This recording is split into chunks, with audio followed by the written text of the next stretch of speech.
আপনি আপনার স্ত্রীর কাছে বসে আছেন, একটা ফুরফুরে মনে, আনন্দ চিত্তে স্ত্রীর সাথে আলাপ করছেন, তার সাথে আপনি ভাব আদান প্রদান করছেন, আল্লাহর আরশ পর্যন্ত খুশি হয়ে যায়।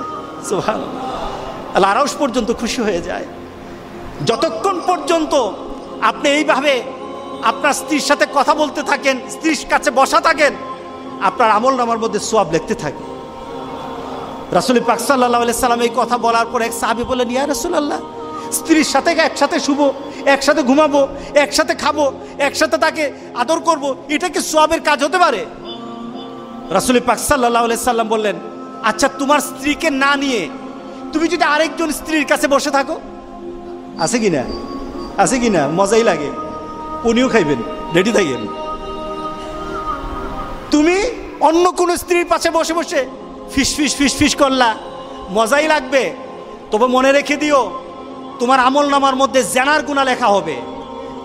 তুমি যতক্ষণ তোমার স্ত্রীর কাছে বসা থাকবে, জান্নাতের দরজাগুলি তোমার জন্য খোলা আরম্ভ হয়ে যাবে।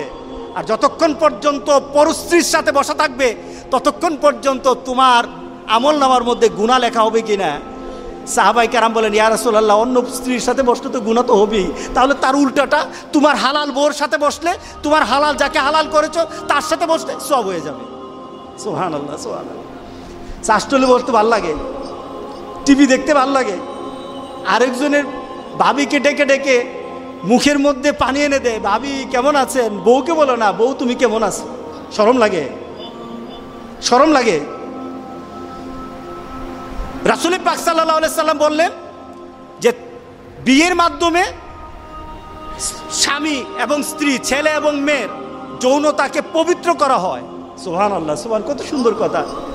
স্ত্রীকে হেফাজত করা হয়, এই মেয়েকে সমাজের বিভিন্ন ধরনের খারাপ লুলুপ দৃষ্টি থেকে একটা মেয়েকে বাঁচানো হয়। কারণ একটা মেয়ে যখন একটা ছেলের আন্ডারে হালালভাবে বৈধ হয়ে যায় বিয়ের মাধ্যমে, তখন আর এই মেয়ের দিকে কেউ খারাপ দৃষ্টি দেয় না। কি বলেন? দেয় না। দেখুন ইসলাম কি বলছে, রাসূল পাক সাল্লাল্লাহু আলাইহি ওয়াসাল্লাম কিভাবে ব্যাখ্যা করছে। রক্ষণাবেক্ষণ হয় মেয়েটাকে রক্ষণাবেক্ষণ করা হয়।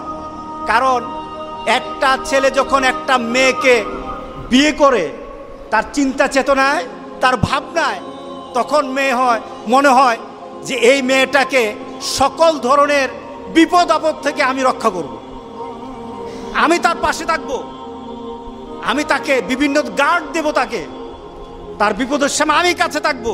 কি বলেন? বলে কি না? আপনার স্ত্রীর কাছে যদি কেউ ঘেঁষায়, তখন মেজাজটা গরম হয় কি না?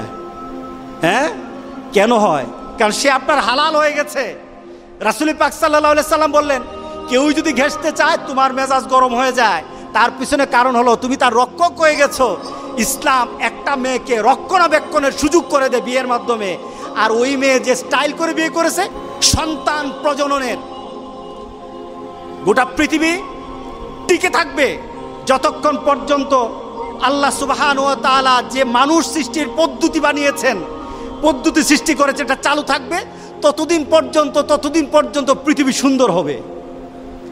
আপনি ইউরোপ আমেরিকায় যান, বাচ্চা নাই, 40 বছর আগ পর্যন্ত তারা বাচ্চা কাচ্চা নেয় না। এটার পার্সেন্টেজ কত? 77%। 77%। আমি অনেক দিন আগে একটা ডাটা দেখেছিলাম, ইউরোপ আমেরিকার ছেলে মেয়েরা তারা 40 বছর